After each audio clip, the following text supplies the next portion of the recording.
Hello everyone, this is Hitech Talk. So nowadays a new sticker is going on trending in Instagram. So that is pride sticker. So as you can see, I have opened my Instagram, and in the first of the story section you can see a pride section is here. So once you will click on this one, you can see many people have used this sticker and it is showing one icon here. So in this video I will show you how to use this sticker. So you can select any photo for your Instagram stories. So for now I will select this photo here.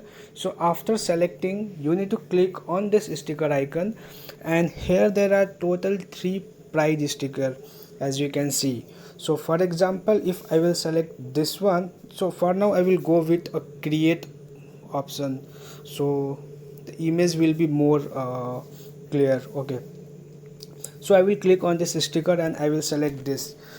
So here I will maximize the size and I will tap on this one, so this will change. So total there are 3. So I will select another one. You can see, tap on more option, use a pride sticker. So as you can see, this is how we can use.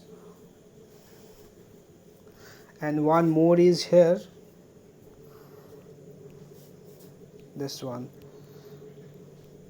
So there are total 3 pride stickers. So this is how you can use a pride sticker in your Instagram. So I hope this video is useful for you. Thank you.